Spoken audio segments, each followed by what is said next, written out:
Hi friends, welcome to Kitchen Queen. இன்னைக்கு நாம பார்க்க போற ரெசிபி ரவா லட்டு. நிறைய பேர் ரவா லட்டு ஒரு மாதிரி செய்வீங்க. நம்ம இன்னைக்கு ஈஸியா ரவா லட்டு செய்யறது எப்படின்றத பார்க்க போறோம். அதுக்கு முன்னாடி இன்னைக்கு நான் ஒரு ப்ராடக்ட்டை உங்களுக்கு இன்ட்ரோ பண்ண போறேன். என்னோட ஃப்ரெண்ட் கோயம்புத்தூர்ல நவரத்னா சத்து மாவுன்னு ரெடி பண்ணிட்டு இருக்காங்க. அதை நம்ம வீடியோ கடைசியில பார்க்கலாம். அவங்க என்ன ப்ராடக்ட் பண்றாங்கன்றதை நான் உங்களுக்கு இன்ட்ரோடியூஸ் பண்றேன். அவங்களுடைய ஃபோன் நம்பர்ஸ்லாம் கொடுக்குறேன். வாங்க இப்போ நம்ம ரவா லட்டு எப்படி செய்யறதுன்றதை பார்க்க போலாம். ஒரு கப் அளவு ரவா எடுத்து வச்சுருக்கேன். அதாவது 150 கிராம் ரவை எடுத்து வச்சுருக்கேன். கொஞ்சமாக முந்திரி பருப்பு, திராட்சை, ஏலக்காய், ஒரு 4 ஸ்பூன் அளவு நெய், ஒரு கப் அளவு, அதாவது நம்ம எடுத்திருக்க ரவையிலேருந்து அரை கப் அளவு சர்க்கரை, அதாவது 75 கிராம் அளவு சர்க்கரையை நல்லா பவுடர் பண்ணி வச்சுக்கிறேன். என்கிட்ட ஏலக்காய் பொடி இல்லைன்றதுனால நான் ஏலக்காவையும் சர்க்கரையோடு சேர்த்து நல்லா பவுடர் பண்ணி வச்சுருக்கேன். இப்போ கடாயில் 1 ஸ்பூன் அளவு நெய் ஊற்றிட்டு நம்ம எடுத்து வச்சுருந்த முந்திரி பருப்பெல்லாம் நல்லா வறுத்து எடுத்துக்கலாம். முந்திரி பருப்பெல்லாம் நல்லா வறுப்படணும். அப்போ தான் நல்லா டேஸ்ட்டாக இருக்கும். கொஞ்சம் பாதி நல்லா வறுப்பட்ட உடனே நம்ம இப்போது எடுத்து வச்சுருந்த திராட்சையை சேர்த்துக்கலாம். திராட்சை நல்லா பலூன் மாதிரி உப்பி வர வரைக்கும் நம்ம ஃப்ரை பண்ணி வச்சுக்கலாம். பாருங்கள், நல்லா எல்லாமே நல்லா பொன்னிறமாக வறுப்பட்டுருச்சு. அதே நெய்யில் நம்ம எடுத்து வச்சிருந்த ரவையை சேர்த்துக்கலாம். இப்போ உங்ககிட்ட ரவை ரொம்ப பெரிய சைஸாக இருந்ததுன்னா நீங்கள் மிக்சியில் ஒரு சுற்றி எடுத்துக்கோங்க.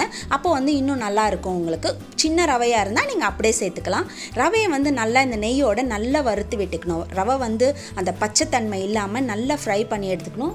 மீடியமான ஃப்ளேமில் வச்சு நீங்கள் வறுத்து எடுத்துக்கோங்க. அதேமாதிரி ரவை ரொம்ப ப்ரௌன் ஆகி கருகுன மாதிரி ஆகக்கூடாது. மிதமான சூட்டில் வச்சு நம்ம ஃபுல்லாகவே நம்ம ரவையை நல்லா வறுத்து எடுத்துக்கலாம். பாருங்கள், நல்லா ரவை வறுப்பட்டுருச்சு. இப்போ கையில் பிடிக்கும் போதே தெரியும், உங்களுக்கு பிடிப்படுற மாதிரி இருக்கும். இந்த ரவா லட்டை நம்ம 2 வகையாக செய்யலாம். அதாவது நம்ம இந்த லட்டை நெய் போட்டு கொஞ்சம் கொஞ்சமாக நம்ம இந்த மாதிரி உருட்டி எடுக்கலாம். அந்த மாதிரி நெய் போட்டு நீங்கள் உருட்டி எடுத்திங்கன்னா 1 மாதம் அளவுக்கு கூட கெடாமல் இருக்கும். இல்லை நீங்கள் ஒரு 2-3 நாளே காலி பண்ணுற மாதிரி இருந்தால் சூடான பால் ஊற்றி நீங்கள் உருட்டி எடுத்துக்கலாம். 2 வகையாக நீங்கள் எப்படி வேணாலும் நீங்கள் உங்கள் இஷ்டத்துக்கு நீங்கள் செஞ்சுக்கலாம். பாருங்கள், எவ்வளோ அழகாக சூப்பராக ரவா லட்டு ரெடி ஆகிடுச்சு.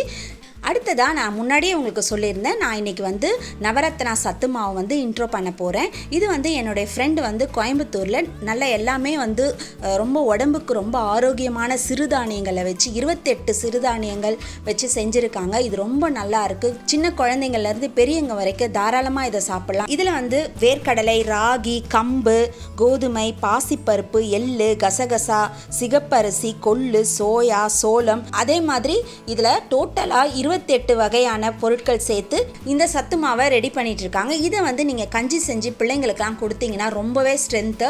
தேவைப்படுறவங்க நான் ஃபோன் நம்பர் போட்டிருக்கேன். இந்த ஃபோன் நம்பரை நீங்கள் காண்டாக்ட் பண்ணி நீங்கள் வாங்கிக்கலாம். இது அம்மன் நியூட்ரி ஃபுட்ஸுன்ற பேரில் கோயம்புத்தூரில் பண்ணிட்டு இருக்காங்க. தேவைப்படுறவங்க இந்த நம்பருக்கு கால் பண்ணி வாங்கிக்கோங்க. இது உண்மையிலே ரொம்ப நல்லா இருக்குது. நான் யூஸ் பண்ணி பார்த்தேன். அதனால தான் உங்களுக்கு நான் சொல்கிறேன். உங்களுக்கு தேவைன்னா நீங்கள் வாங்கி பயனடைங்க. இந்த சத்து மாவு கஞ்சி ரெசிபியை நான் உங்களுக்கு அப்புறமா உங்களுக்கு வீடியோவாக அப்லோட் பண்ணுறேன். உங்களுக்கு யூஸ்ஃபுல்லாக இருக்கும். இந்த வீடியோ உங்களுக்கு பிடிச்சிருந்தா உங்கள் ஃப்ரெண்ட்ஸ் அண்ட் ரிலேட்டிவ்ஸ்க்கு ஷேர் பண்ணுங்கள், லைக் பண்ணுங்கள், கமெண்ட் பண்ணுங்கள். நம்ம சேனலை சப்ஸ்கிரைப் பண்ணாதவங்க சப்ஸ்கிரைப் பண்ணிக்கோங்க. பக்கத்தில் இருக்க பெல் பட்டனை மறக்காமல் கிளிக் பண்ணிக்கோங்க. மீண்டும் உங்களை அடுத்த ரெசிபியில் சந்திக்கிறேன். until then bye.